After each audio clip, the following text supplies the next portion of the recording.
Have you ever wondered what really separates the tech titans from the graveyard of failed startups? We're often told it's about a single, lightning in a bottle idea. But what if that's a load of rubbish? What if the secret isn't the idea at all, but a set of principles so powerful they can turn a struggling concept into a multi-billion-dollar empire? Well, a true legend of the investment world, a man who backed giants like Twitter and Uber before anyone knew their names, has laid out the roadmap, and it starts with something surprisingly old-fashioned. Forget your fancy software for a minute. He tells a brilliant story about one of the godfathers of venture capital, a bloke who came to speak at his business school. This was when electronic spreadsheets were the hot new thing, and everyone was buzzing about them. But this seasoned investor stood up and declared that spreadsheets had single-handedly ruined entrepreneurship. Sounds absolutely bonkers, doesn't it? But his logic was undeniable. Before you could just tap a few keys, you had to draft your entire financial plan by hand on massive sheets of what they called columnar paper. Every single number, every projection, every wild assumption had to be painstakingly written out with a pencil. If you wanted to change one tiny detail, you'd have to redo the whole thing. The sheer effort forced you to think, truly and deeply, about every single aspect of the business. It made you purposeful. Today, we get lazy. We plug in a formula, drag a cell, and watch the numbers magically update. We can fool ourselves into thinking a plan is solid because the software says so. That's why he always pushed the leaders he worked with to write down their strategy. Not in bullet points on a presentation slide, that's just as bad, but in full, coherent sentences. The very act of writing forces a clarity of thought that you just can't get any other way. It makes you confront the gaps in your own logic. This desire for deeper understanding is a common thread. He argues that one of the best ways to truly master a subject is, funnily enough, to teach it. For years, he's taught courses at world-class universities, not just to give something back, but because it's the ultimate learning tool. You think you know a topic inside and out, but the moment you have to stand up and explain it to a room full of bright, inquisitive minds, you realize how much more there is to learn. Every year, the course material changes. It evolves, because teaching forces you to stay on the cutting edge. For anyone who genuinely loves learning, it's an absolute gift. And part of that learning process is about having the guts to ask the difficult questions. In fact, the man who now runs his company as CEO got the top job precisely because he was brilliant at it. He started as a junior engineer, just 24 years old, at the weekly all-hands meetings, where the leadership team would present their grand plans. He was always the one to stick his hand up. He'd ask those questions that were, frankly, a bit annoying. The ones that poked holes in the logic, the ones that found the raw nerve in every decision. They were annoying because he was usually right.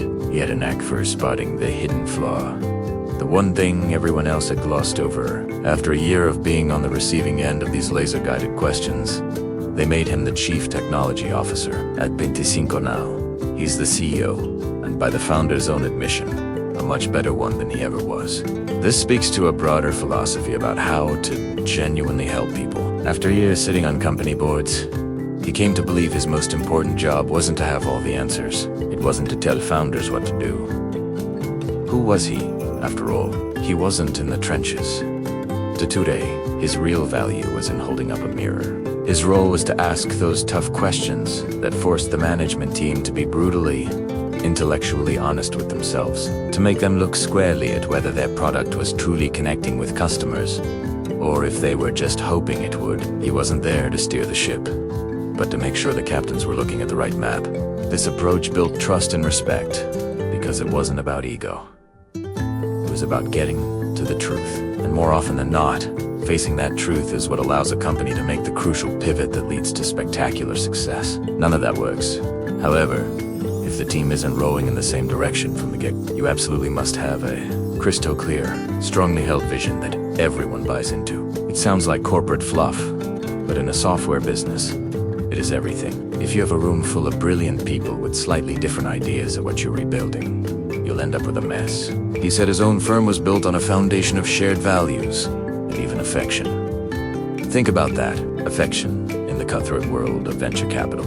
They knew that to operate as true partners, where you had to completely trust another person's judgment on a multi-million-pound investment, you had to have immense respect and a genuine liking for them. So, they recruited for it.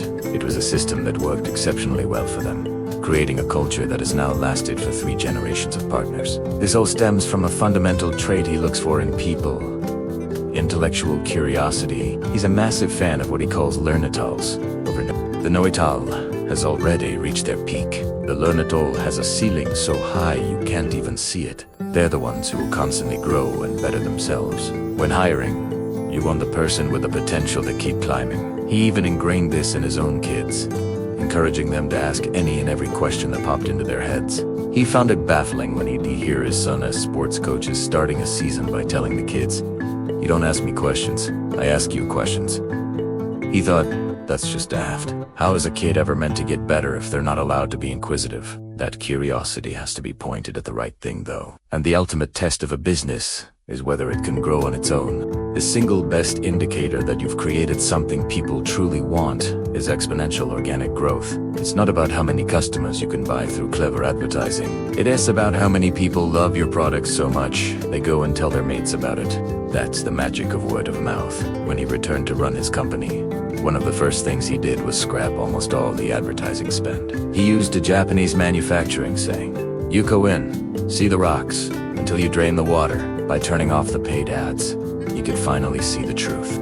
Were they actually growing organically, or were they just buying customers who didn't stick around? For his business, the economics of advertising were a nightmare anyway. His company charged a fraction of the fees of the old schooling. How could they ever compete in an advertising bidding war when their competitors could afford to spend 4 times as much to acquire a single customer? The only way was to build something so good it advertised itself. To build something that good, you need the best people, and the best people want to work with other great people. It's the old adage, A players hire A players, but B players hire C. If you let mediocrity slide, you've to keep B players around just to be nice. Your A players will walk. They have no interest in working with people who don't pull their weight.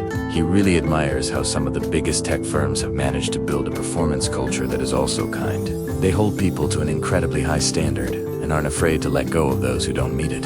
But they do it in a way that's respectful, not good. They're actually doing the top performers a favor by getting rid of the dead weight. It's a tough balance to strike, but it's the key to keeping exceptional talent.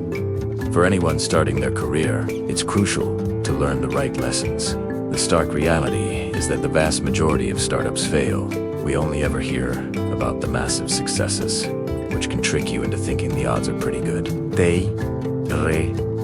Not. So when you're choosing a job, the single most important thing to look for is success.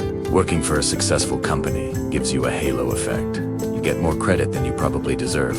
Working for a failed one gives you the opposite. So, don't just chase the biggest starting salary. Chase momentum. He advises against joining a company before it's found its footing and proven its product in the market. The risk is just too high for the tiny bit of extra equity you might get.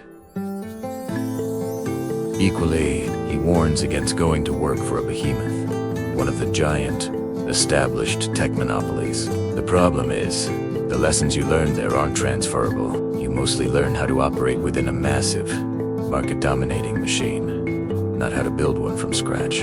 The sweet spot. A mid-sized company that's already successful and growing fast. That's where you'll learn the valuable, transferable skills that will set you up for your entire career. And finally, never forget the 80-20th rule. It's one of the great, unspoken laws of the universe.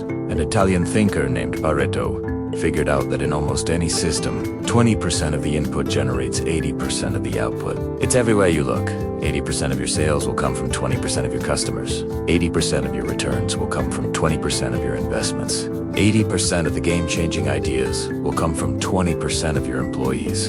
It's an incredibly powerful mental model. If you try to do everything, you'll achieve very little.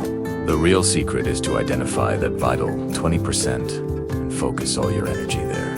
That is how you create disproportionate value. That is how you win. So, what is the core of it all? What is that vital thing you're searching for? It's a state he famously coined a term for: product market fit. It's the magical moment when you've built something that a specific group of people desperately needs. You know you have it when it feels like the market is pulling the product out of your hands. You can't keep up with demand. And the journey there is about testing to core ideas. First is the value hypothesis. What are you building? Who is it for? And how will you make money? The key, and most people get this wrong, is that you start with a technological breakthrough. A new capability that allows you to build something that wasn't possible before. Then, your job is to relentlessly search for the market. The who that desperately cares about what you've built. You don't start by asking a market what its problems are. That leads to boring, predictable ideas. The truly legendary companies come from a non-consensus view, a belief in a new technology that almost everyone else dismisses. They find the market for their invention, and in doing so, they change the world. Your time is coming. Keep believing. Keep fighting. Don't just watch. Go out and prove them wrong. Thank you for being part of the journey. If you liked it, please like, comment, and subscribe. Bye.